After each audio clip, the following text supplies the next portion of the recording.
right now. You are listening to KLRN Radio, where liberty and reason still reign. I'm Jordan Klinger, an attorney at McIntyre Law. The decision to hire an attorney after you've been injured is important. The decision on who to hire is even more important. At McIntyre Law, we will settle a case if the offer to our client is fair. Partial justice is no justice at all. At McIntyre Law, we are committed to obtaining full justice for our clients. Contact McIntyre Law at 405-917-5200 or visit us at mcintyrelaw.com. In uncertain times, we could use someone to lean on. Blue Cross and Blue Shield of Oklahoma will stand by you with plan options to fit your budget. If you've recently lost your job, had a baby, or moved, you can still get the healthcare coverage you and your family need.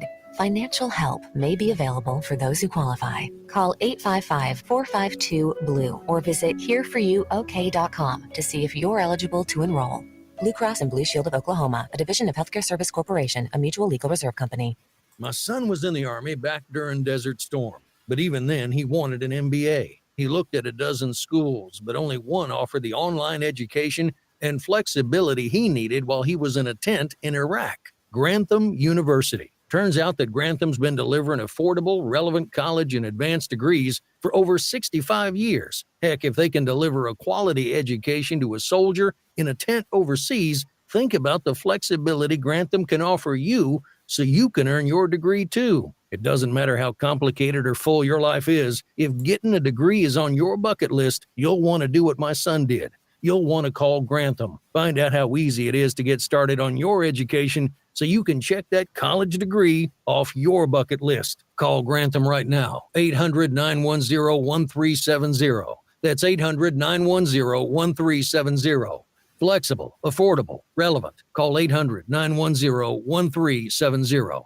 Attention business owners and independent contractors. This is a money-saving message from Tax Mediation Services. If your business owes $20,000 or more in taxes, we can help you today, right now. Listen, dealing with the IRS is no picnic. It's an intimidating and extremely stressful process, and you don't want to go it alone. Our attorneys know every law, every tax break, and every possible opportunity to help you resolve and reduce your tax debt. And if you owe more than $20,000, you may be at the top of their hit list. So don't take your tax debt lightly, because it will not go away on its own. The IRS can seize your bank accounts, your home, and even shut down your business. Call our tax experts today at 1-800-783-0810 and let us deal with the IRS while you focus on your business. That's 1-800-783-0810. Again, that's 800-783-0810.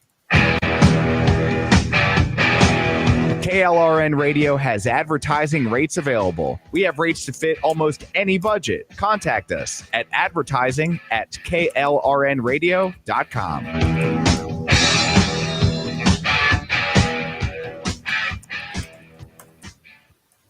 Hi, everyone. This is JJ, the co-founder of Good Pods.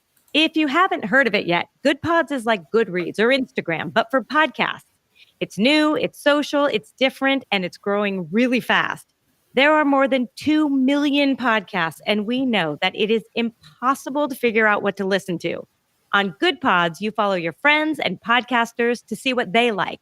That is the #1 way to discover new shows and episodes. You can find Good Pods on the web or download the app. Happy listening. The following program contains coarse language and adult themes. Listener discretion is advised.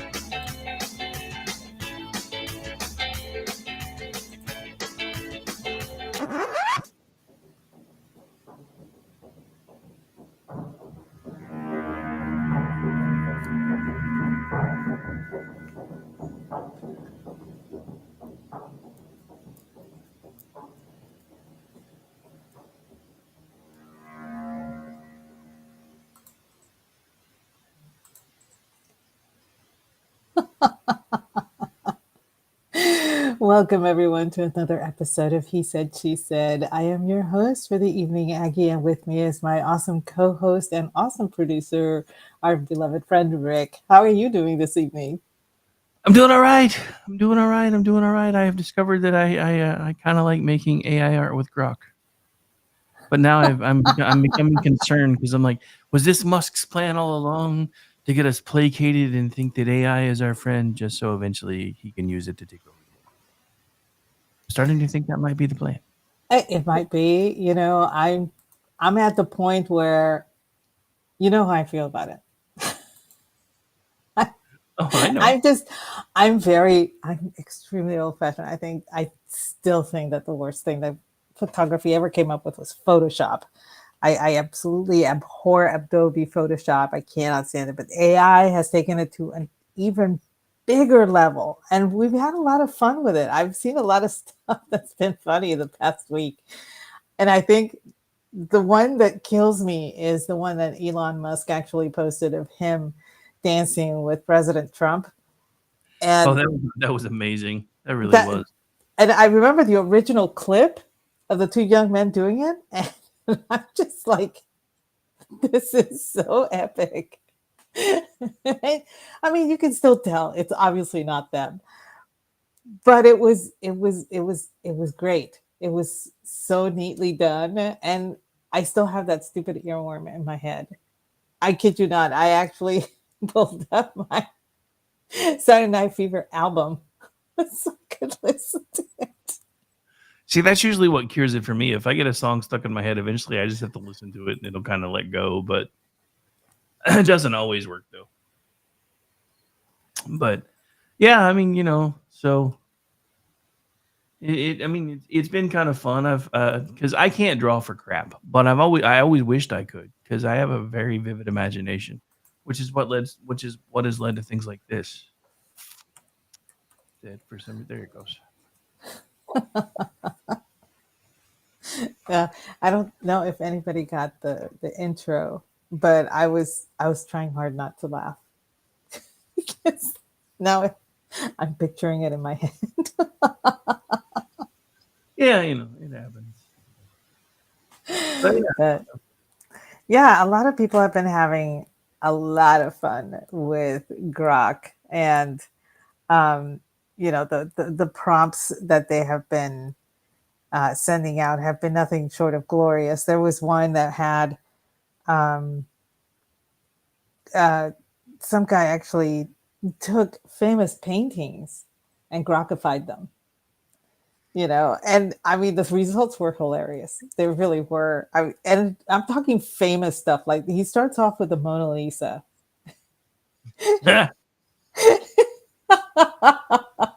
Next thing you know, there's this vamp, the corset and everything.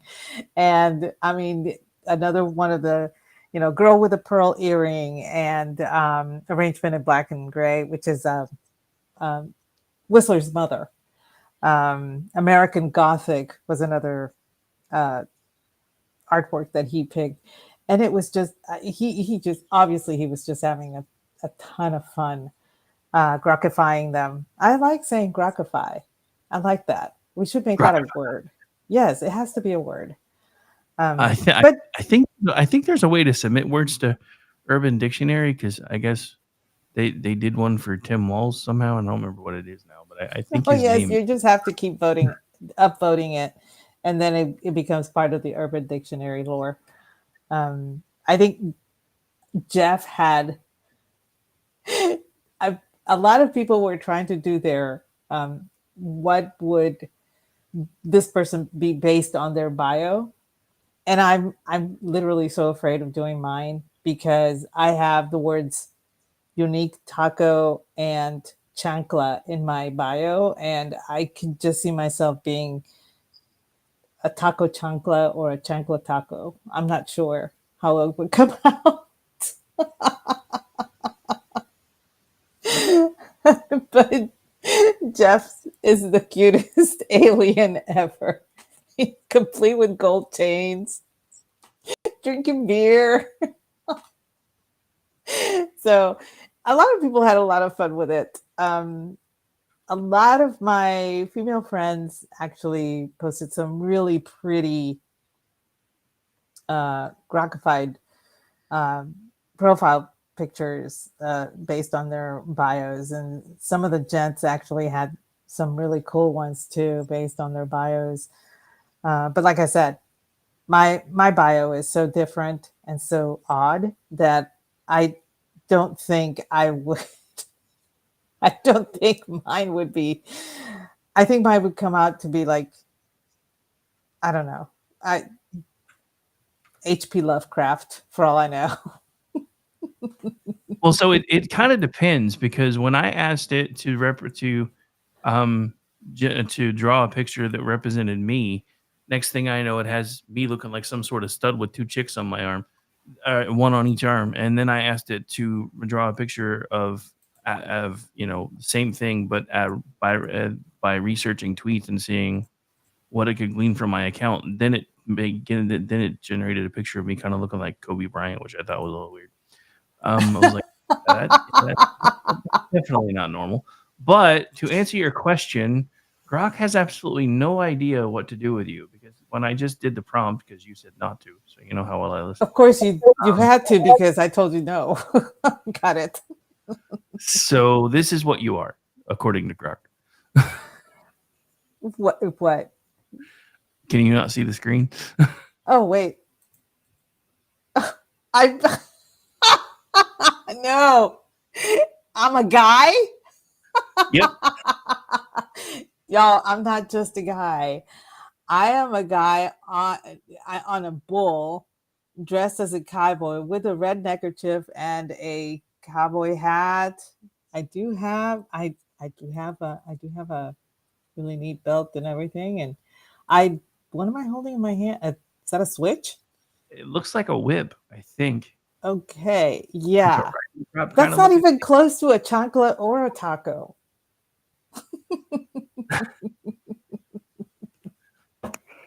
Well, it doesn't always get it right. So, that's kind of the thing, right? So to do the bus one that even Jeff wound up improving on a little bit, I just haven't put that one into the studio yet.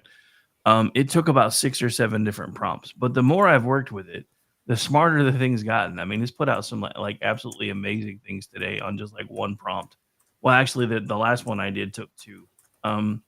But I've just been kind of having a lot of fun with this whole, Kamala fully embracing communism while she's slowly trying to run away from Joe Biden, which I thought which has been really fun to watch. So I did, hang on, this one. Oh yes, that was actually, I really liked that one because it was very dramatic, and that the what do you call it? The graffiti, she promised joy, while these guys are in the streets, trying to keep warm, obviously, homeless. I'm like, yeah, that's pretty stark. That was pretty cool. Yeah, that took a little bit because Grok is dyslexic. He kept writing the P backwards. So I had to downvote it and try again, and he finally got it. The first time he got it right, it was like really small, and it was different. So I was like, no, I would prefer the angle to be more like looking down the street with the wall more to the side, and then the graffiti much bigger, and that's what he came up with that time. But the one thing I don't like is on the phone, they have made it like if you're trying to do multiple drafts or something, because sometimes it takes AI a while to learn things. So what I like is you can't copy it anymore. Not the way you used to be able to. Like you could just copy your prompt, paste it again, and then tweak it. Now you have to go in. The only thing you can still copy from your phone is the results. Then you have to go in and then I screwed up earlier today because I didn't think about it. So I changed the prompt, but it started with I generated, and then everything that I wanted, and then Grok turned it into a total smartass. It's like, look at you being all Orwellian with your promptings. It's like, fuck you.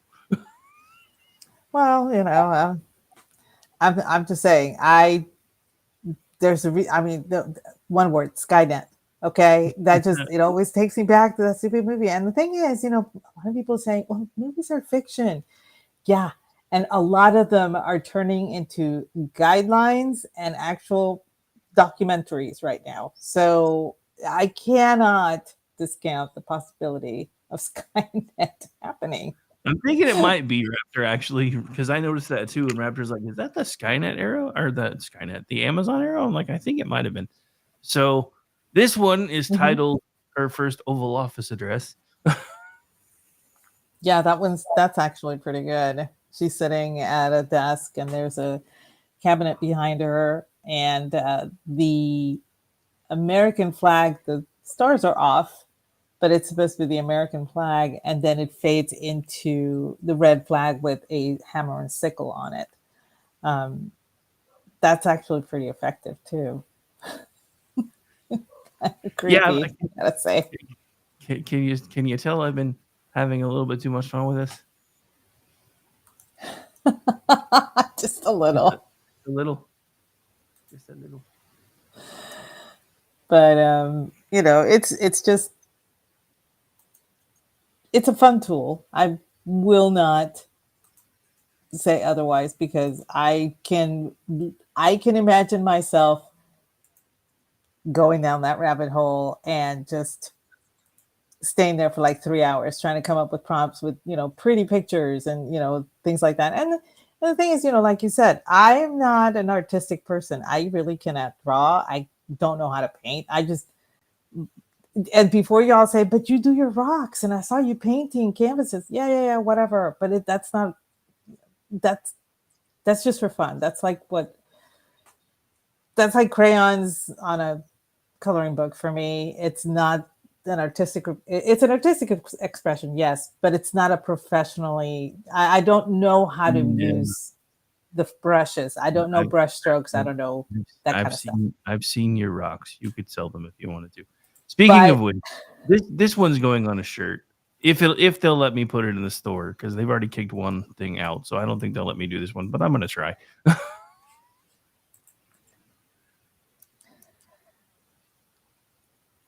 And when I realized that Grok could actually make this, I had to tag Elon and be like, "Hey, I know somebody that got suspended for saying this. So doesn't that mean Grok should be suspended?" Yeah, and well, here's the thing. Now you could do all this stuff with Grok, but that's exactly what Orty said, and Grok allowed it. And I'm like, so why is the suspension still effective?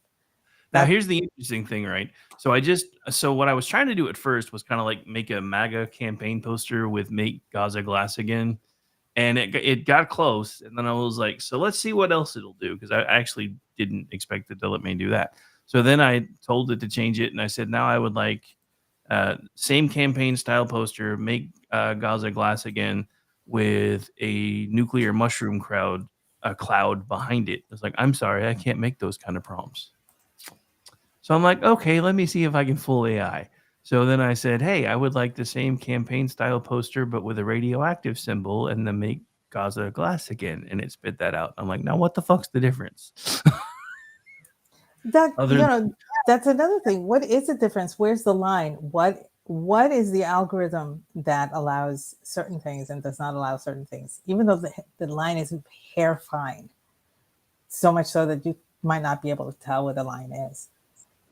Oh no, yeah, it's just weird, but yeah. So those are just a few of what I've been doing for the last few days. I did one of the Statue of Liberty. I may pull up again later too. But that was actually a really good one, and that should be part of the merchandise. I'm not even joking. It's going to be. Okay, because that one was really good. I don't know if anybody follows I'm sure people follow my Barkeep account, but the API that I'm using, Jeff did for me, when I think it was Bing AI, and it was they were doing the little Funko figurines and the bobblehead dolls and stuff like that, and so he did that one for me, and and I'm like, I wish I looked like this. She's such a cute little doll. But that was, for me, that's an acceptable AI because you can tell it's a doll. You can tell it's fake. You can tell it's not a human being, But some of the AI that's out there, it's like, you really have to look close. Case in point, all of the photographs that the Harris campaign has been putting out about the vast number of attendees at the crowds and all that stuff, and people have actually done AI searches with them, and they have found them to be not real. But you have to look close. As the kids say today, they're a little sus. Very sus. Very, very sus. But yeah, I was just like, when I saw the thing is, whoever was doing it, they're not like me. I am ridiculous when it comes to the background stuff. I look at the mundane crap all the time. You put me in a castle, and my first question is, where are the bathrooms? I'm not even joking. We went on a tour of a castle back in 2003, and they're all talking about, and this is where they ate, and this is, it's these little, they're like kind of cutouts into the walls where they would put rushes so people could sleep, when they were visiting and all that stuff. So it was just basically like a tent but made out of rock, that kind of thing. And they're talking blah, blah, blah, blah. And they said, any questions? And I said, yeah, where are the bathrooms? Oh, well, they didn't have bathrooms. No. I'm well aware they didn't have bathrooms the way we have bathrooms. Where did they take a shit? Because normally it's really high up. You have to go several stories up, and it's a guard robe. And that's where you did it because it had to have a lot of space in order for people to use it because it was the only place to go. So it's like a tower, right? And I would ask these questions. And one time the tour guide was like, you're the only person that has ever asked these questions. And I said, well, I studied anthropology, but that's just part of it. I've always wondered about these things. I mean, for example, right now you're telling me where everybody ate and everything, but you've yet to show me where the kitchens were. Oh, well, the kitchens are, yeah, I know they're not in the castle, but you have yet to take me to where the kitchens are. And she's like, oh my God, I spent 6 hours with this poor woman after the tour, okay? Because I wanted to know all of the minutiae that goes on in this place, right? But there are some people that when they're doing all of these photos, the pseudo photos, I guess, they're not paying attention to what the background should be doing. Like, they showed that picture at the hangar, Air Force Two, blah, blah, blah, blah. Nobody paid attention about trying to mimic the reflection on the plane. They completely forgot about that. They forgot about the stuff on the phones. People are supposed to be taking pictures of Harris, and none of the phones had pictures of Harris. They had different things. Then the whole concept of the hangar itself, there were several people that have been at that hangar that said that hangar's not that big. We've been in it. It's not that big. It cannot possibly hold that many people. But putting that aside, even if it could, they're breaking a fire code because they did not make allowances for, walkways and exits and egress lines and any of those things that you have to do in order to comply with fire codes. So I look for those things and it drives people crazy. Yeah, I'd have already gone to the car. Yeah, and the thing is, if you're going to try and fool people, you have to think of those things. You have to think of those tiny little details because people are going to be looking for those tiny little details. I'm not the only one that does this. And I do this with actual photographs. I mean, somebody will post a picture of a beautiful, serene lake like I do or whatever. I'm looking at, Oh, look at that plant growing over there. Oh, there's a mushroom way over there. Oh, they have a bench overlooking over that spot. No, blah, blah, blah. I'm not even paying attention to the original thing that they were taking a picture of, right? I'm looking at everything around it. So this one I'm I just actually haven't.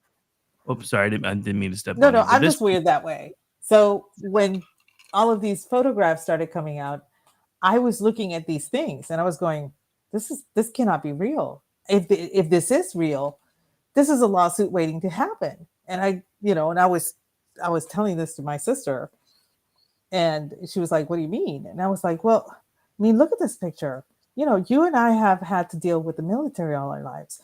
We've been in places where they do this kind of thing. Where are the egress lines? Where are the cordons to make sure that there are, people can walk through and, blah, blah, blah." She's like, "Oh my goodness, you're right. None of that is there." I'm like, "No." And she was like, "I think this is fake." No, I'm telling you it's fake. I'm just telling you why it's fake. But, that this is one of the things that is still, I guess it's a relief for me when it comes to AI, because of the way that I look for the minutiae. I can determine whether a photograph is not real, or or whatever, or if it's not even a photograph. I should say that, if it's not real, a real photograph. And so it's, like I said, at least we have that, because the moment that they start figuring out how to do that, how to hide those things, we'll be in real trouble. No, well, actually, in one I put out today, that's when I figured out Grok was dyslexic, because I actually figured out how to make him make a political cartoon. So it was a bunch of people standing around empty shelves, and there was a guy standing in front that said, "Food shortages brought to you by Kamala Harris," but Grok flipped the B to a D, and I didn't catch it. I was like, "Damn it!" That's when I figured out that he was that he's dyslexic. But anyway, no, this one is actually not photoshopped. It's complete AI, and I haven't put this one out yet. This one's going to be titled "Kamala Goes to Washington." Really? Wow. Yeah. That's actually pretty damning. And wow, she does not look good. You know what it reminds me of? I hate to say this. One of my favorite photographs that was photoshopped as well is, I think it was Beyonce. She was on tour and she just looked angry. She looked like the She-Hulk. And then I think somebody colored her green. She looks like that. Yeah. She has the same facial expression. Now, the funny thing is, I didn't say anything at all to Grok about making her angry. What I said was put Kamala Harris in the foreground with Palestinian protesters waving Palestinian flags behind her, marching. Grok made her angry. I didn't. So that should tell you something. Wow. But everybody says, "Oh, she laughs a lot." Yeah, but it's a defense mechanism for her. She's not happy. I've never actually seen her happy. Her laughs are forced in. Yes, exactly. Like I said, it's a defense mechanism. It's like everything else scripted. I mean, that's like the freaking, I was making white boy tacos. What are those? What the really? The whole thing is just dumb. But I mean, and part of the reason why I've been doing this is, one, because I've always wanted to be able to be artistic and have had zero artistic ability except for being able to sing. So being able to tell somebody what I want to have done and have them do it without it costing me $300-$400 a pop has been kind of nice. Because I've talked to other people about doing this kind of stuff to try to get a merchandise line done, and they're like, "Oh yeah, we can do it for about $150 an image." I was like, "Yeah, how about no?" How about no? Yeah, how about no? I think I think one of the funniest things that happened today was not an actual Photoshop. It was supposed to be an artistic effort by Shepard Fairey, where he did the Harris poster in the style of Obama, and he changed the tones somewhat. The blues are down a darker navy blue. The reds are more subdued. The whites are more stark. So it's no longer that cream, medium blue, and orangey red that he used for Obama. But what alarmed me was the fact that underneath the caption, underneath her face, so-called, was forward. And I'm like, how tone deaf is that? How it's either they're just hoping that the majority of people never learned about this or have forgotten it, or they're just not putting it in our face. And I'm thinking it's the latter, personally. Yeah, me too. They don't care anymore. I mean, I'm just like, the same people that say, oh, Trump loves Putin and loves communists, and he loves Kim Jong-un and blah blah blah, are saying this, and I'm like, you guys can't have it both ways. Yeah, that's exactly why they've been doing that, though, because Yes. if they can keep saying rejection, correct? Well, that's like everybody that keeps saying, Trump's a Nazi. I'm like, you guys have avowed Nazis in your own fucking party, because Nazis literally hate the Jews. Like, that's their whole raison d'etre, is to hate the Jews and to wipe out the Jews and to create the master race after they wipe out the Jews. Who's trying to do that right now? Because it's not the folks on the right. That is another problem that she has. I'm not sure if you would call it a problem, because Oh no, I don't call it a problem, but they're going to. There's already 150,000 international Antifa descending on Chicago right now. Oh yeah, it's that place is going to be lit, figurative and literally, because actually figuratively and literally, because there'll be lots of writing about it. It's figuratively going to look like a Roman candle went off, and it's actually going to be a riot. Because it's what I was warning Jeff when I saw these stories pop up the other day, because he's been elevated to programming director over here now that I'm trying to do some more stuff over there. I was like, I may actually be living at that news desk next week. I don't know how I feel about that, because if this stuff starts popping off, it's going to be nuts. But yeah, so this is the one Aggie was saying definitely needs to become merchandise, and I had already planned on it. But I'm actually kind of proud of this one. This one took several prompts to get it to look this good. It's still not exactly what I wanted, but I was like, you know what? That's actually pretty damn good, though. Yeah, it is. It's actually, it was kind of scary. I wouldn't even change that. I was going to say a blue light background simply because, it's the sky, because it's a statue in the middle of an island. But no, I would leave it red, just to emphasize the point, I guess.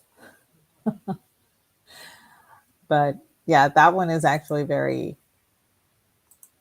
on point. That was one of the things that was is worrying a lot of my liberal friends who tend to be on the side of Israel, was the fact that Harris has come out and met with people who support Hamas over in Minnesota and Michigan, and it amazes me to this day that there are people that are surprised by this. This is probably one of my favorite early ones when I figured out what Grok could do, and it's kind of more of a cartoonish feel. But this is literally Kami Lama Hamasnik. I do not like that one because I like llamas, but that's just me. I know you like llamas. You were trying to kidnap one of your neighbor's llamas. No, that was an alpaca, to be fair. Well, tomato, potato. Oh, speaking of potatoes, since we are still kind of skirting politics tonight, did you hear that Brian Stetler applied for credentials to Trump's press thing yesterday and was denied? I did hear about that. I thought it I'm was not. funny. I think it's hilarious, but I'm not sure why he's making such a big deal out of it. I'm not sure either, since potatoes aren't people and can't go to press events. But Yeah, I don't know why he wanted to be there. I mean, it's oh, weird. he wanted to be there so we could talk trash about it. But no, it was just funny because I said that, and then I realized, and I said it about 5 hours after the tweet was posted because I hadn't seen it first, and I was like, "Well, silly, you're a potato, not a person. No wonder they didn't give you press creds." And then I noticed that Kurt Schlichter quote tweeted it like 2 hours before I did, and he said, "That's because you're a potato." Damn it! He's gonna think I stole his tweet. There was only one time when I actually beat a big account to saying something smart, and that was my first viral tweet ever. And I was quote tweeting Piers Morgan saying that he doesn't ever want Ben,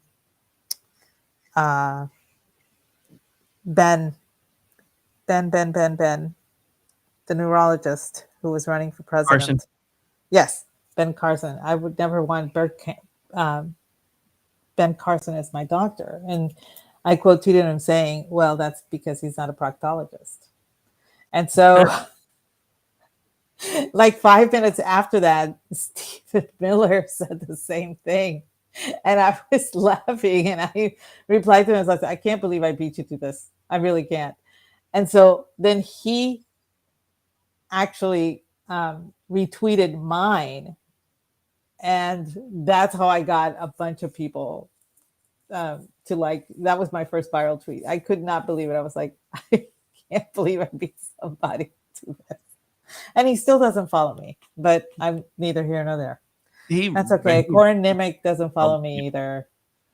None of the big accounts that I care about follow me, but that's okay. He barely follows anybody anyway.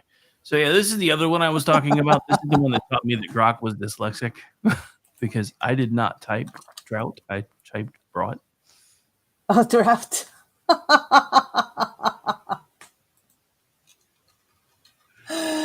I didn't get it after I posted it, and I'm like, son of a bitch, that damn AI is dyslexic. I thought about tagging Aaron and being like, you're on the same page with AI, bro. It's dyslexic too, but because he's always complaining about being mildly dyslexic in the workroom for Twitchy. But, yeah, it has been elucidating. The whole, watching people playing with Grok has been, like I said, it has been fun to see what Grok puts out there. And I think it's a little bit more refined than the Bing AI. But, it still has problems with hands and ears and eye pupils and elbows and appendages even, because some people will have 3 arms. Missing a foot, although some people are missing feet, but it's obvious that they have to have a foot there, so it's kind of funny.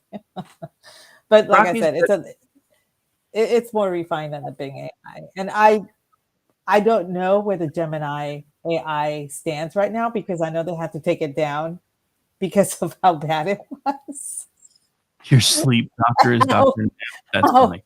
How horrifyingly biased it was. So I don't know. I don't know the status of the Gemini one. So I've been having some fun with AI before Grok. These are all done through a program called OpenAI that gives you a bunch of credits you can use to test it out, which is why I'm kind of glad that Grok has gone to, you can pay this and you get all of this, plus you get me drawing pictures for you because it's cheaper than any other AI program I've been able to find. But so this is OpenAI, this one, which I'm kind of proud of because someday I want the Beacon to have a studio that looks like this. Oh, that'd be nice. Yeah. And then what was this? I don't even remember what this one is. I can't see it very well. Oh, never mind. Oh, That's the front one. porch. Yeah. Yeah, I don't know what program they used, but that one's AI. This one is actually from Grok. I finally made a studio for Amish and Sam. Can't really see it very well with the chat overlay, so hang on. That's cute. Patriotic bunny with a chainsaw, of course, Yeah, and and as Orly. close to an Amish-looking The secret agent Amish. as I could get him to do.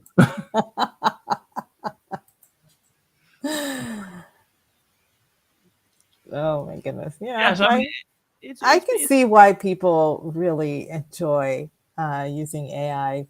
I love the prompts. You can come up with so many different prompts. Like I said, Mona Lisa in a corset, with a sassy smile. The guy's saying that's a vast improvement. Let's face, I know that people are saying that Mona Lisa is supposed to be great and everything, and it's beautiful, and the techniques, the colors, the ochres, the types of paint that he used. Yes, all of that is fantastic. Let's face it. You're looking at a woman who has resting bitch face. It's just like, why? With a smirk saying, yeah, I'm going to kill you. But yeah, so this one, I'm still working on this one. I haven't gotten it quite to G specifications yet. So I may kick it over to Jeff and have him tweak it. So this is a field medic standing in a field hospital. But I haven't gotten the orientation quite right, because this one I actually had to do in layers, because I couldn't get this was OpenAI. I couldn't get OpenAI to put the medic in the hospital. So I had to have it create the medic first, pull it out of the scene that it was in, create the field hospital, and then layer them together, which burned a lot of credits. So I may actually see what Grok does with that prompt, since it's getting smarter. Might help me. But yeah, but having lots of fun with AI. Like now, Ordy and I can do our shows from a Circle K parking lot. Ah, there you go.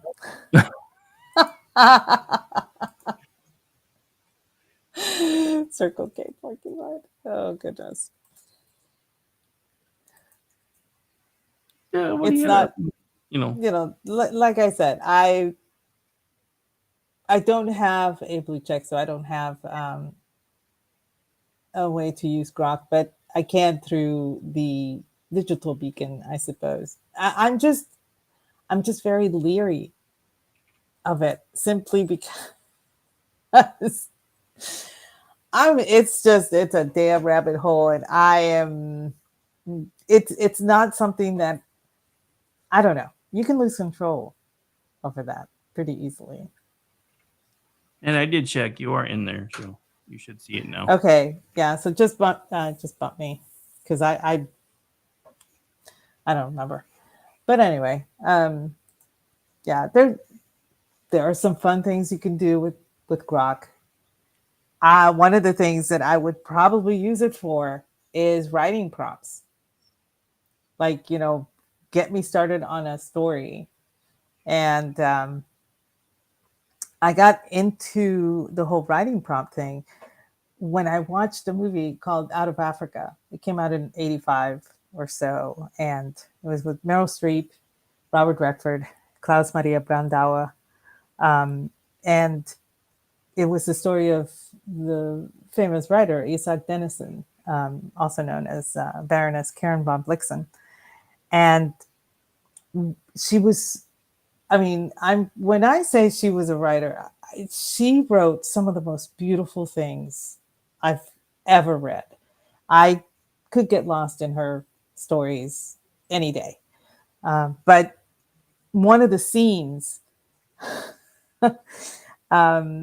they were sitting outside at a table, and there was a campfire, and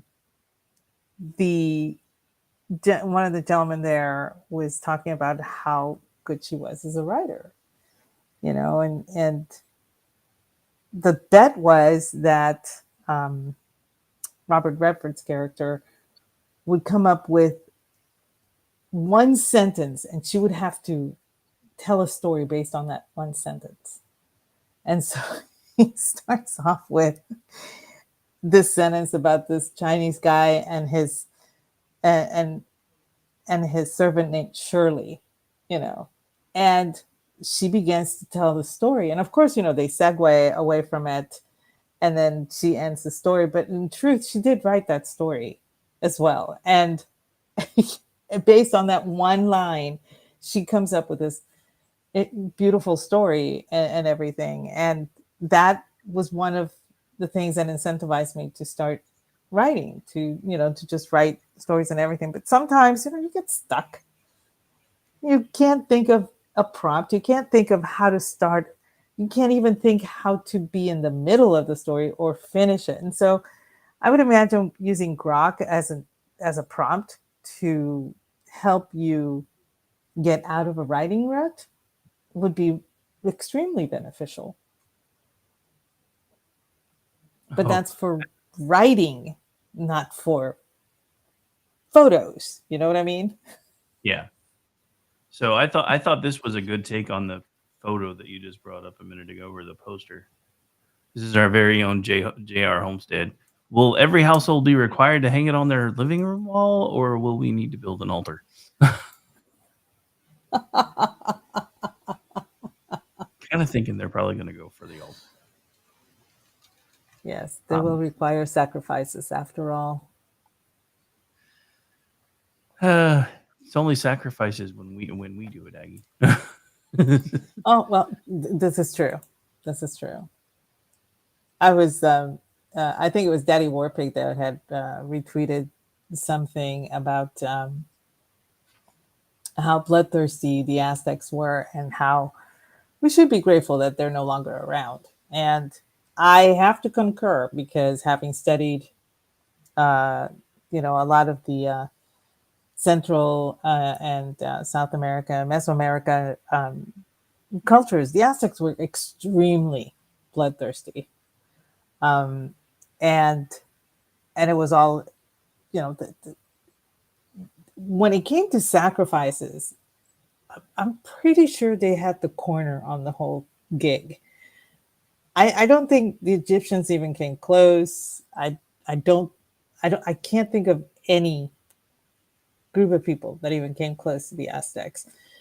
So, when Jen wrote that, we required to have altars, and I'm like, there's two altars, two types of altars. There's the kind where you actually give homage, you pray at, that kind of thing. And there's the one where you actually place the sacrifice. So I'm wondering which one will be the required one, because it's not outside the realm of possibility at this point. I may say that, sarcastically, but I don't know. The left has always demanded sacrifice in one form or another. Yeah, from everybody but themselves.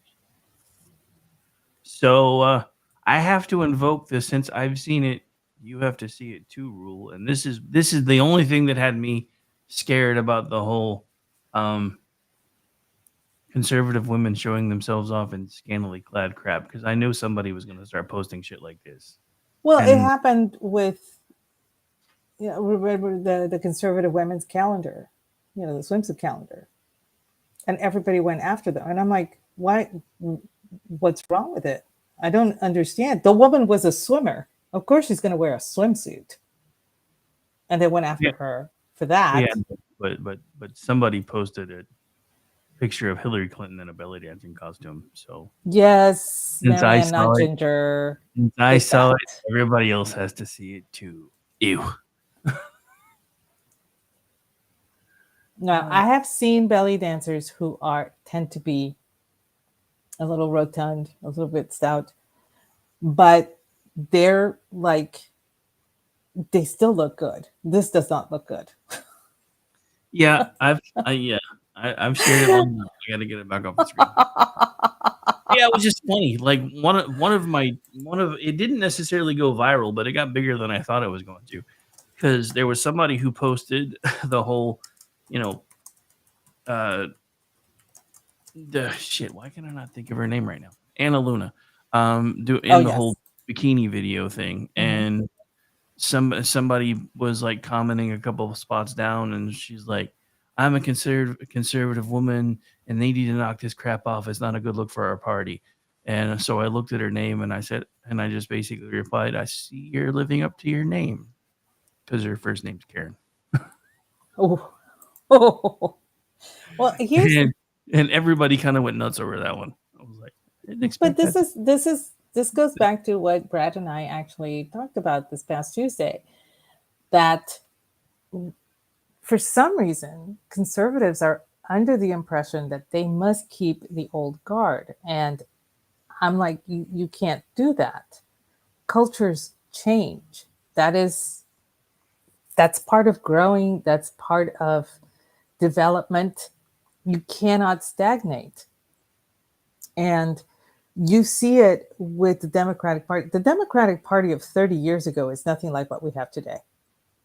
You and I both know that. We've lived through it. I was a member of it. So I know for a fact that it is not what I grew up with, and it is not what it is around today. They have, I'm not going to say it's a progression, but it's not necessarily a forward progression.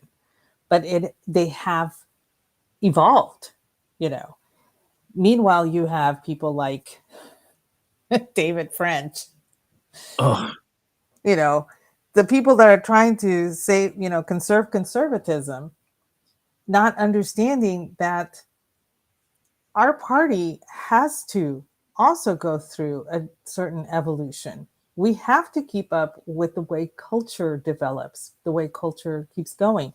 And that doesn't mean that we have to give up on the good parts of culture. As a matter of fact, I happen to think that both can work together, and we can move and expand the tent. But when you have somebody saying, "Oh, that doesn't look good for a party," says who?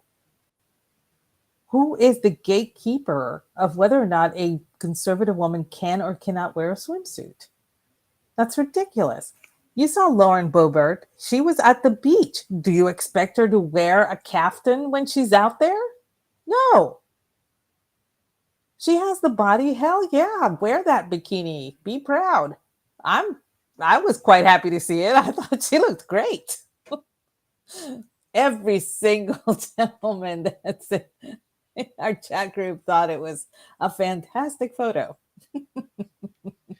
Oh no! See, well, my good friend Cal wrote an article about this, and he was smart enough to include the video. I was like, "Do you realize how much money you're going to make off a guy just going back in there to click that video over and over and over?" So last I night, can honestly say my husband watched it 3 times.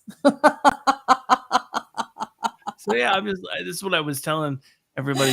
Jen and I were closing out last night because I pushed it out on Jen and Rick. I was like, for all you married guys out there, just remember, turn the volume down on the video before you click it. Your wife will never know. But to be telling me that we cannot be, the time for being prudes is over. That feminism took care of that. We cannot close that gate. I can choose to be a prude, but I cannot foist that on anybody, especially not a group of people that I want them to vote, conservatively. I can't do that. That's my business. If I choose to be June Cleaver, that's on me.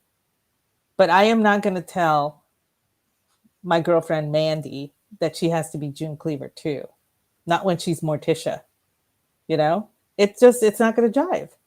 So you have these people saying, that we need to conserve conservatism.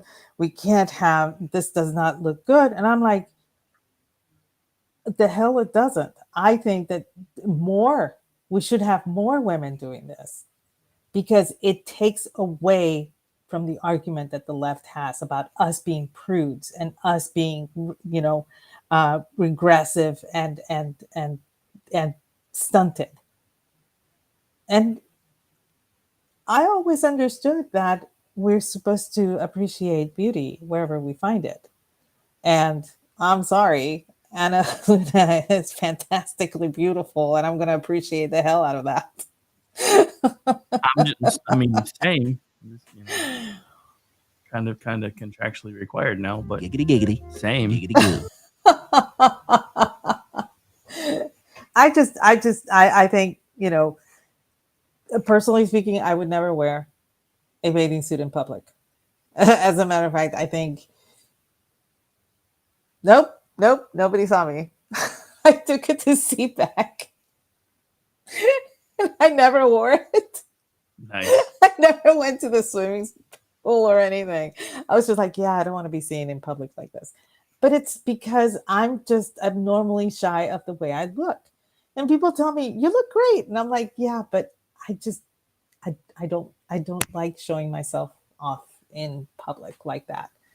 But it's not because I'm prudish or anything like that. It's just that I just don't want to risk somebody getting the wrong idea, or I just have a hang up. I do. Even if it's a private pool and there's people around, I still will not go. I won't wear a bathing suit. That's me. My sister will wear the shit out of a bikini and she looks great in it. And I am for it. It was funny because I'm one of 4 sisters, right? And when we would go to the beach, when we were, I think I was my senior year in high school. So, we all wore bathing suits and everything. I was the only one. I was in my bathing suit wearing a caftan over it. And my parents were like, why? I'm like, I'm just shy. Meanwhile, my sisters are all in bikinis running everywhere. They don't care. Yeah, But I did not find it unseemly. I did not find it unconservative. I thought, hey, you're at a beach and you're wearing a bikini. That's pretty much, standard issue when you go to the beach. I don't understand what the big deal is. I think the problem that a lot of people were having was that they were pretty and they were female. I think that was the issue. Yeah. I saw one of the newer, bigger Trump accounts that's followed me recently because I've been so much more vocal, was like, we're making women again, and the left doesn't like it. Like, he's kind of got a point, though.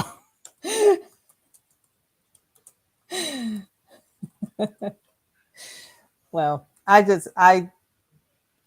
that these women were absolutely gorgeous, and I said, more power to them. I think that we need more of that.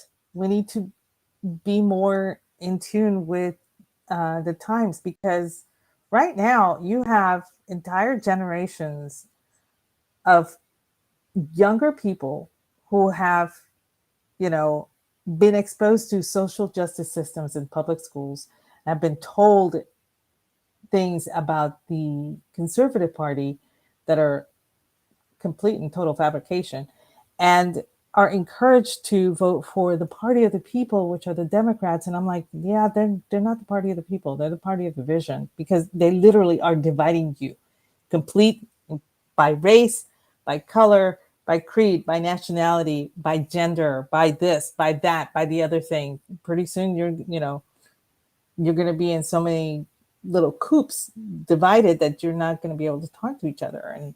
And that's an issue.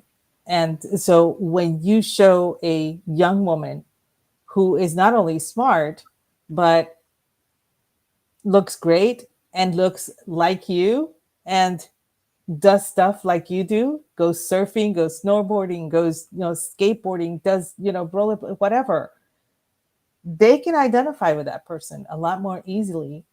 And then maybe they can open up to a conversation and discuss politics, discuss culture, discuss religion, discuss things that are, different for each generation. But, that's how you start, building bridges.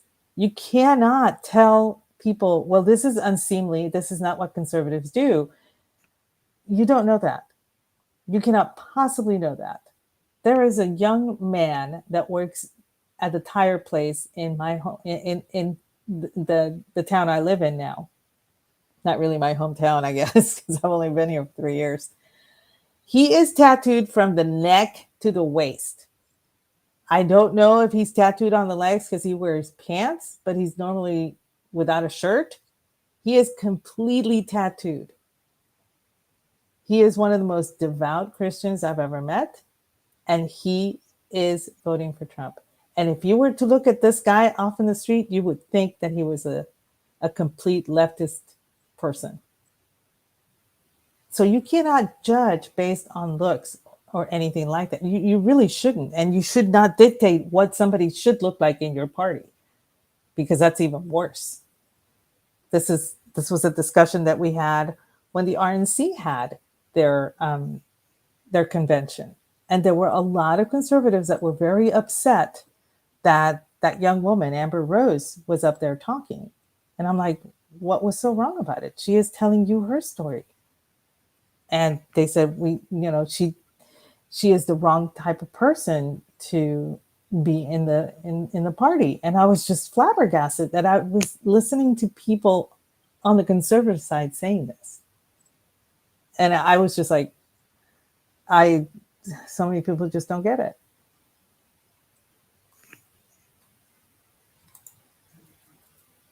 No, I got nothing. I mean, all of this is just so dumb to me. It's like, I'm trying not to be ranty because that's usually what we try not to do. We try not to do that on this show. But I have just about had it with the puritanical side of conservatism, because these people make no sense to me. Because on one hand, they're like, he's not strong enough on abortion. Okay, so because of that, you're going to vote for two open communists? I mean, she just basically, in the last week and a half, she's stolen a policy from Donald Trump. She's stolen a policy from J.D. Vance and tweaked it just a little bit more. She's basically mirroring the same things that Marx has said, that Chavez has said, and the left is lapping it up. If we as conservatives, supposed conservatives, can't even come together to get rid of commies, does anybody really deserve to call themselves conservatives anymore? Because what exactly is it that you're conserving? Because I thought we were conserving liberty and freedom and the right to do pretty much what we wanted as long as we were leaving people alone. The ability to live our lives in the way that we choose. That's like this whole idea that you've got both campaigns trying to tell you what the American dream is. The American dream is no more cookie cutter than our education system is supposed to be. Everybody's allowed to go find their own version of the American dream. It doesn't mean that you go through school for 20 years and become a doctor, lawyer, or whatever. It doesn't mean it's about buying a house and settling down and raising 2.5 kids and getting a nice car and a decent house. That's what some people's version of the American dream is. Other people's version of the American dream is to be able to travel and see the whole thing, and they want to find ways to be able to do that. So just the cookie cutter approach to everything. That's like everybody is freaking out because of what Donald Trump said yesterday about the civilian Medal of Honor versus, I don't even remember what the hell they call it, versus the Congressional Medal of Honor. And he's like, yeah, well, this one's better because anybody who gets the other one's usually either dead or shot up really bad. And was it a dumb thing to say? Yes, of course it was. It's fucking Donald Trump. But if that's going to make you vote for a communist, you were probably going to vote for the communist in the first place. Because after listening to the entire thing, I'm pretty sure I know what he was trying to say. He just couldn't do it very well. Because what I think he was trying to say is, I'm very happy that I'm giving her this medal and not the other one, because when you get the other one, it usually means that you've either been shot up really bad or you're dead. I'm pretty sure that's what he was trying to say. And even if it wasn't, if that's going to make you vote for two communists, then you were probably going to do it in the first place. And this is what I don't understand. You don't even have to like the guy. You don't. But he's actually served a term already, and the term was actually pretty good economically. He had a few things that I did not agree with. But, like I said, I don't have to agree 100% with a politician. As a matter of fact, if I do, there's something wrong. There's something extremely wrong. I don't agree with my parents 100%. I mean, I keep it to myself. But, this Well, is, until now. yeah, I'm kind of hoping my dad's not on right now. But, I don't understand where people, I don't understand where they think that voting for Trump is the destruction of our party. He was already a president. Our party did not die. Conservatism did not die while he was in office. It's almost as if they forgot he already served a term.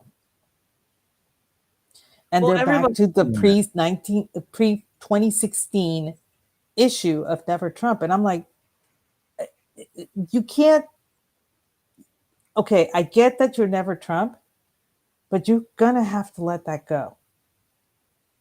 You have to let it go. Because now your other option is somebody who is now quoting Chavez. And doing it with a giggle. I mean, dude, at this point, what I really want to do is see if I can get Grok to do her in a purple suit with Joker paint. Because that's who she fucking reminds me of right now.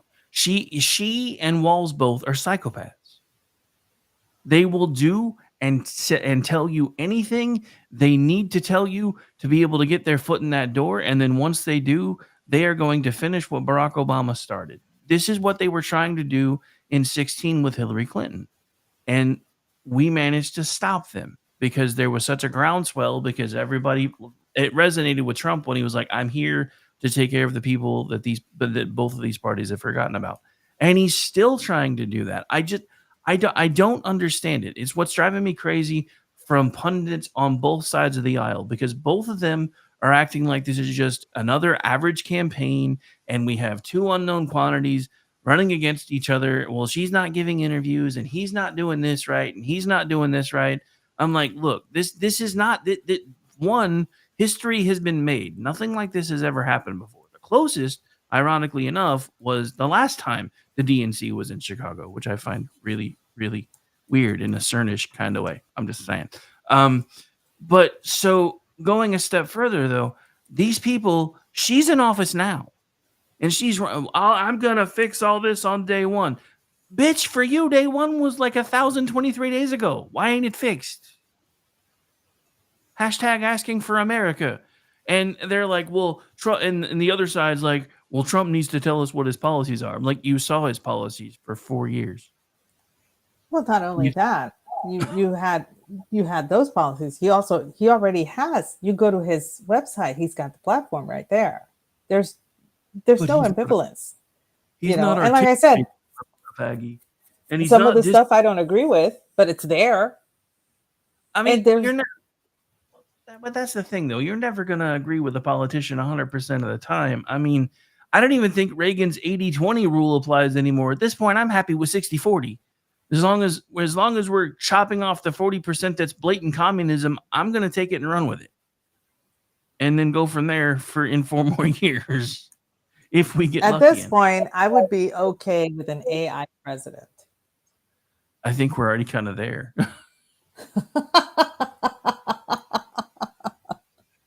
I mean, and the funny thing is, like, Donald Trump talks shit about somebody and the left comes unglued. Fucking Joe Biden yesterday called him Donald Dump. The crowd ate it up. The media on their side's been eating it up. And I'm like, you guys realize that wasn't what he was doing. He was telling his Secret Service that somebody needed to find him a new Depends like now. That's what that was. But he played it off. Anyway, that's probably not really what it was. But I'm tired of it because and same thing happens over here. When our side does something like that, we lap it up. When their side does it, we think it's dumb. Same thing, vice versa. I don't really care that he called him Donald Dump. I do think it's funny that I saw one of the people that was just calling for his head 3 weeks ago going, I like this no fucks Joe Biden. He's fun. You're part of the reason he's not on the ticket anymore. That's the only reason why you like him now. Yeah, this is true. Oh, did you see Bernie Sanders finally admitted that he knows that they knifed him in the back in 16 and 20? Why is he admitting it now? He got houses out of it. I mean, he made a deal. Everyone knew this. He made a deal, and that was it was blatant. Why is he coming out and saying it now?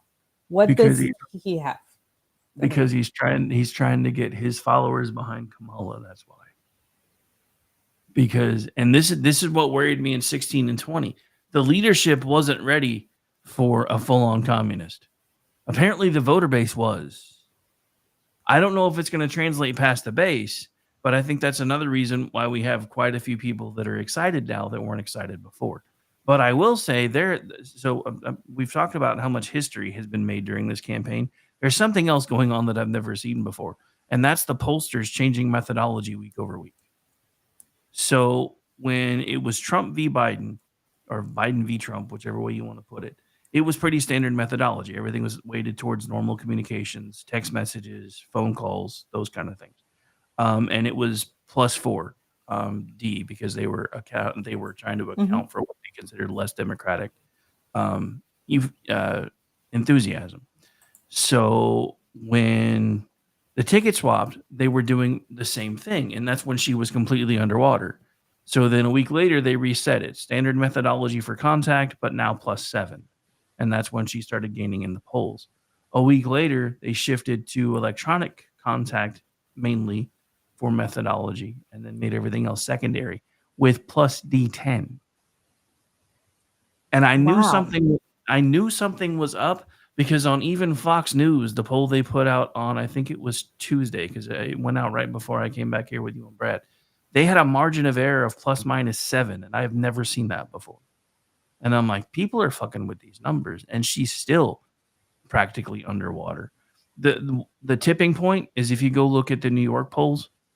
Now, you'll have to go back a couple of weeks before they started doing the D+10. But if you go back a couple of weeks before they started tweaking the numbers, she's only up by 14 in New York. That's she should telling. easily be up by 36 in New York right now. Right. And she's only up by 14. And this is because, I have friends that it just went, oh, that's it. Fuck it. We're done. As soon as they change the ticket, she's going to win. And I'm like, guys, this is why we lose every single time. We could have outperformed the 20. A lot of us stayed home. Yeah, I'm at the point where nihilism and blackpilling is just, you need to stop that. You cannot be defeatist and just say, oh, the fix is in, we might as well just pack it in, blah, blah, blah. No, I don't want to hear any of that, because that is the kind of psychological warfare that the left excels at doing. They demoralize you. And once you're demoralized, you give up everything and you just become, you wear that yoke that they put on you and you just become a beast of burden. And you can't do that. I see that all the time. I see, and not just in politics. I see that in cultures all over the world, how, people treat each other. I see it in my family. We're Hispanic and Catholic. I see that psychological trauma all the time. I see it constantly being used against me. It took me a long time to figure it out. And once I did, I see it, I started seeing it in politics, and I'm going, oh my God, it's almost like a telenovela and nobody's telling anybody. And we need to stop that. We cannot be defeatist. That's, that whole, we were supposed to have that red wave that didn't happen. And the thing was, we just said, oh, the red wave is coming, but we didn't work towards it. We did not make sure that red wave happened. We just assumed that it was going to happen. We got demoralized because the other side was saying, things and the whole voting system was not great and all this stuff. But now you see things are changing. You see things changing over in Virginia, where now it's all going to be in paper ballots. You see the laws changing in Georgia. You see 24 states siding with Arizona about voter ID. And that's a good thing. Which is going to change everything. And that, Yeah, but that's one of and the reasons why I kept telling everybody, you've got to just, I mean, sorry, I don't mean to keep stepping on, but you've just got to, you've got to just keep fighting. You can't roll over. Rolling over is what got us Biden. If we roll over again, we're not going to be able to get back up. no, and this is, I keep telling everybody, it's like, if you're going to be very defeatist, then I don't want to see it. I've muted several accounts simply because, yeah, the fix is in. We're so and so is going to win, meaning Harris, Yeah.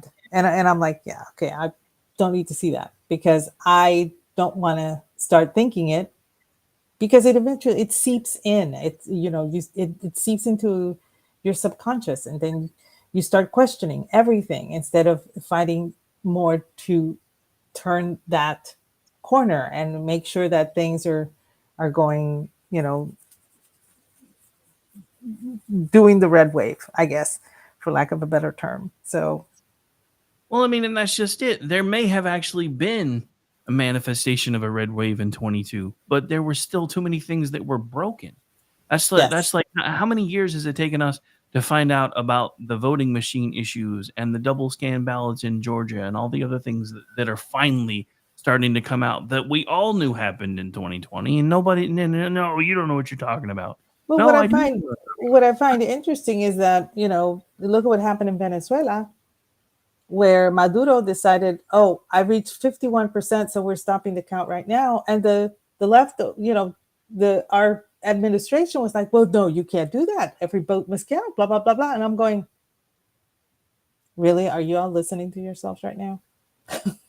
Yeah, I was like, you guys realize you sound like total fucking Because I'm idiots. recording this, because this is gonna come back to haunt you. 'Cause, yeah, the Philadelphia State Department or the Pennsylvania State Department already put out a notification that they may not have results election night, and just because they don't doesn't mean it's rigged. Every country that has good elections has one day for voting. That's it.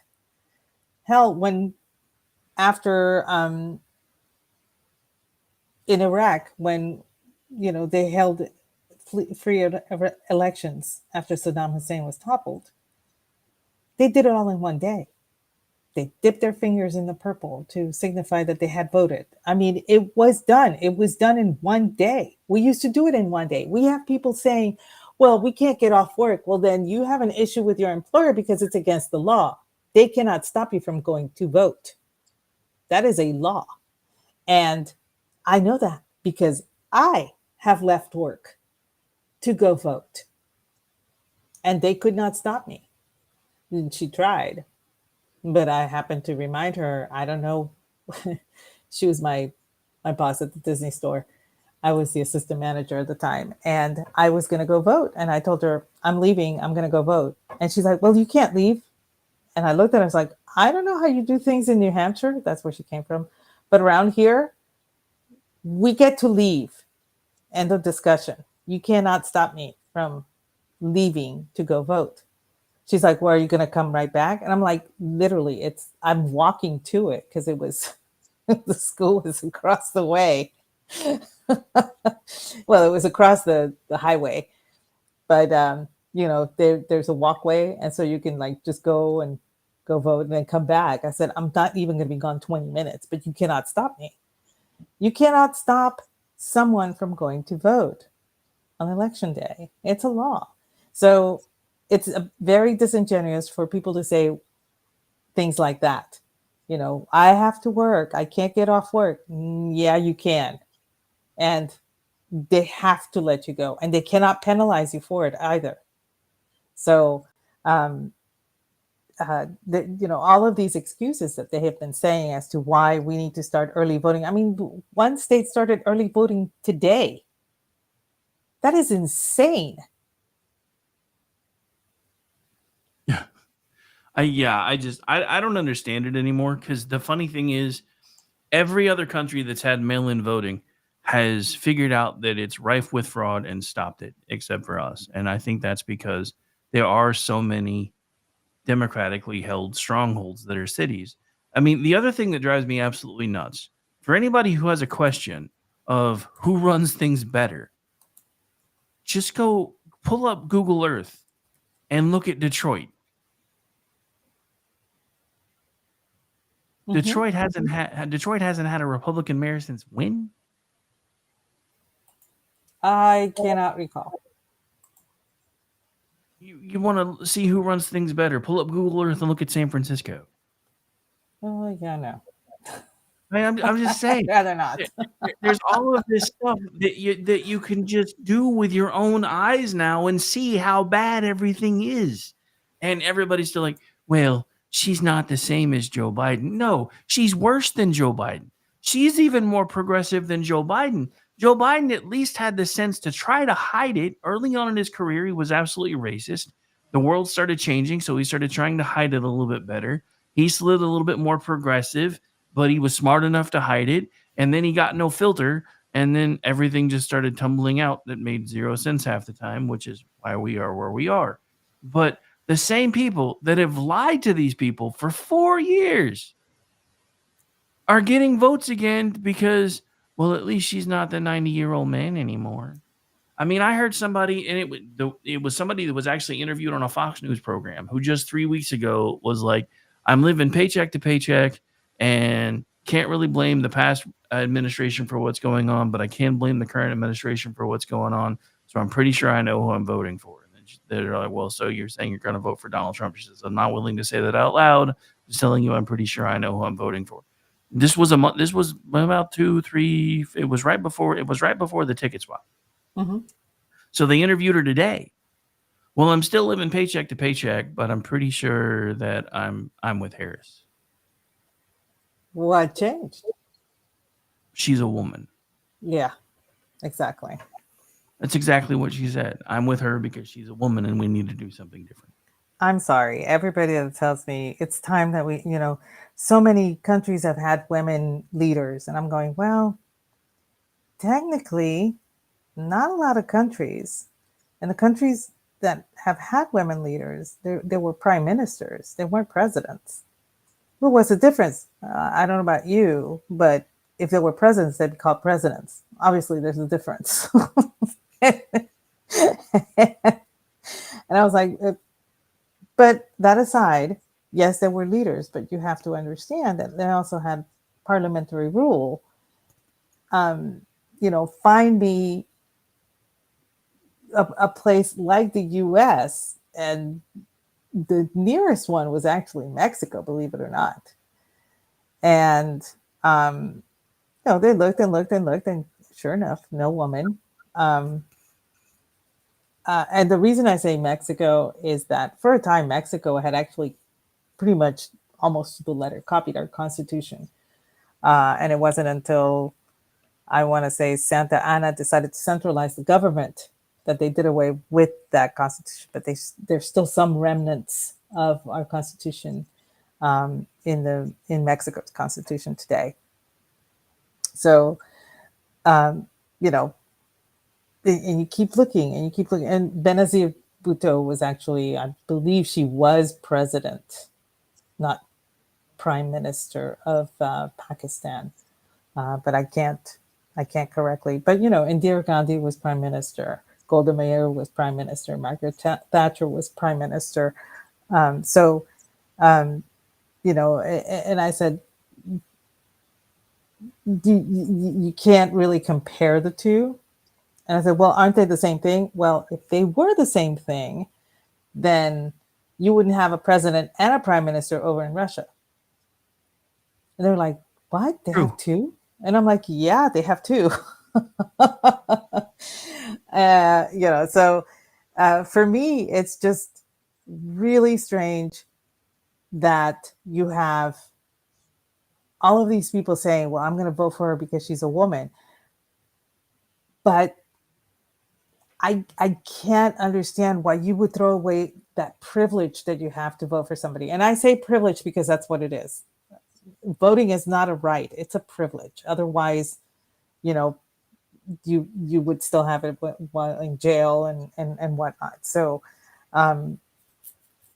but, everybody considers it a right, but in reality, it's a privilege. And I don't know why you would waste that on the sex of the person that you are voting for.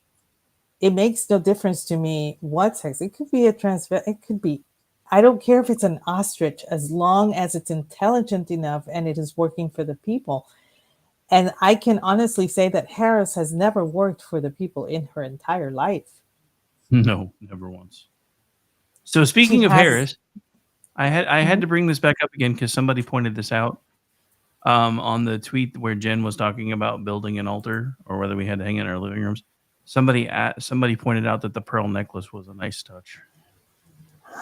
I didn't even notice the pearl necklace, if I'm being honest. I did, but I kept it to myself because I was not going to say anything. Now I have ZZ Top in my head, though. But, and this is a woman that really is kind of out of touch. Now, admittedly, you have somebody like Melania Trump and you have President Trump, and they dress well and everything.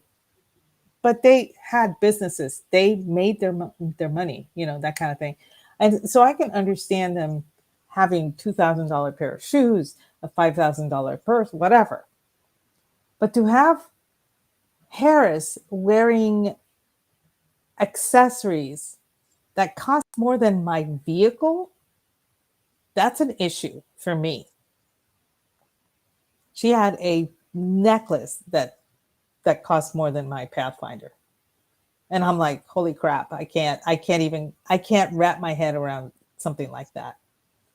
And it wasn't even pretty. But anyway, that's just me. So that is another issue where a lot of people are like, oh, she's a woman of the people. But I'm like, no, a woman of the people wouldn't be doing this. That was like when Michelle was trying to be the, down to earth with everybody else, and she was wearing $500 pair of sneakers, and her belt she was wearing an Hermes belt, and it was like $2,500, and the shirt that she was wearing, oh, it's from J. Crew. Yeah, the shirt is from J. Crew, but the necklace that she was wearing was from Cartier.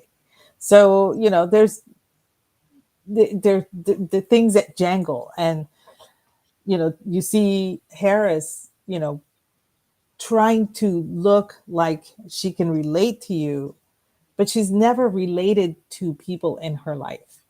And even in, when that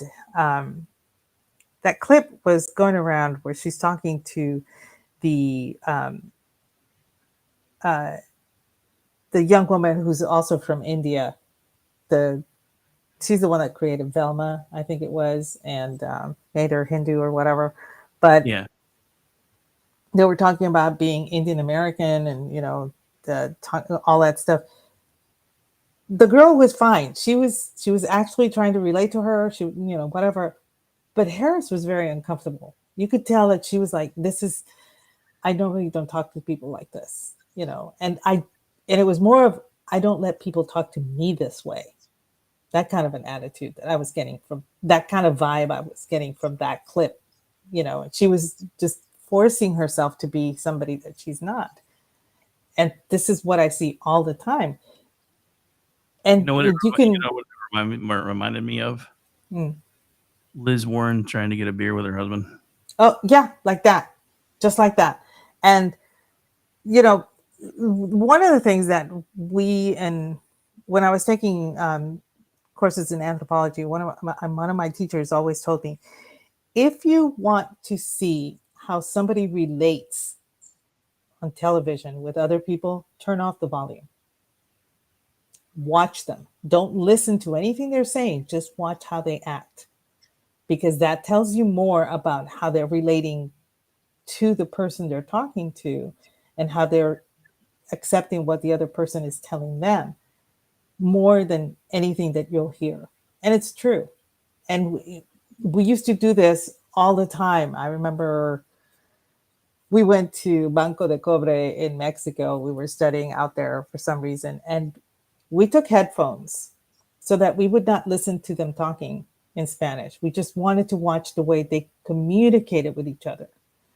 And we went in there completely blind. And just from that, we were able to determine who the leader of that particular village was, who the matriarch of the village was, and basically the structure of the village. We didn't even talk to anyone. We just watched without hearing anybody. It is amazing how much you can get by just turning off the sound. And we did that with President Clinton too, when he was doing his stump speeches for in '94, and turn out the volume, and somebody was in the I don't know where we were, but he was one of the psychiatrists, and he was a visiting psychiatrist from somewhere. I don't know where he was from, and he's watching us like, who's a psycho? We all busted out laughing because we weren't listening. We were just watching Clinton, right? Yeah. And he just thought he was psychotic just from the way he was talking and acting with people. And I'm like, wow, that says a lot. So yeah, next time, instead of listening to Harris, which nobody really wants to do anyway, just watch her without sound, just how she's acting and how she acts with other people. And that tells you a lot about her character. And you see it with Trump too. I'm not saying that you're not going to see that with Trump, but the thing is, you're watching Trump and you're going to bust out laughing, even without sound. It's just going to be funny. Yeah, so, this stuff is. Yeah. Anyway, well, we're at the top of the hour, so I guess we should wind up. Where can folks find you, Aggie? Because it'll take me a minute. Oh, yeah. Okay, so you can find me at Aggie Rican, at Aggie the Barkeep. Those are over on X. You can find me 8:30 p.m. Eastern, Tuesday nights, doing the Cocktail Lounge with the ever-suave Brad Slager. Friday nights, doing He Said, She Said with the awesome Rick. And that's also at 8:30 p.m. Eastern. Wednesdays, the last Wednesday of every month at 8 p.m., the guys get together to do Toxic Masculinity. We host the Babe of the Month, and I bring the drink of the evening. And last but not least, Jeff and I have teamed together, and we now have a book podcast. It's the first Monday of every month, also at 8:30 p.m. Eastern, and it is called Spirited Books, where we get together and we talk about very obscure tomes that kind of tickle our fancy. So thanks so much for joining us. And Rick, where can we find you? Don't find me. It's a trap. But no, you can find me. Well, tomorrow night I should be doing He Said, She Said, or not He Said. He Said, She Said's right now. Never mind. Tomorrow night I should be doing Juxtaposition with Ordnance J. Packard. Sunday night, and that's at 10 p.m. Eastern. Sunday night I'll be doing America Off the Rails. For right now, it's at 9:30 p.m. Eastern because Jeff and I are splitting Al's time slot while he's on hiatus. Then I'll be back doing the Rick Robinson Show. That one's Monday through Friday, now 1 to 3 p.m. Eastern. Likely in September, going to noon to 3 because I had way too many notes again today. And then other than that, I do a lot of the production work around here. So as you mentioned, I produce for you and Brad on Tuesdays. Stacy and I do the Whatever Show at 7 p.m. Eastern on Wednesdays. I then usually produce for the Conservative Curmudgeon 3 Wednesdays a month. The other time I'm hanging out with the Toxic Crew, which also includes me and G, and I still produce that one. Then every other Wednesday night, I produce for FUBAR. That is at 9 p.m. Eastern. Then Rick and Ordy is after that at 10 p.m. Eastern, and Ordy and I are Nightcap. And then usually on Thursday nights, I do Jen and Rick at 10 p.m. Eastern. Then I'm usually back around doing this thing with you. When I'm not doing all that, you can find me as a contributor on Twitchy.com, MisfitsPolitics.com, and TheLoftusParty.com. And I am also the executive producer of the Loftus Party podcast, which usually drops on Tuesday mornings. And if you would like to, you are welcome to keep up with me on most social media platforms at RowdyRick73. But on that note, folks, it's kind of time for us to start working on getting out of here. So we're going to go out a little different, though. Hope you guys are watching the screen. This is a gift entitled Muscle Memory. And we're going out with this one, just cause.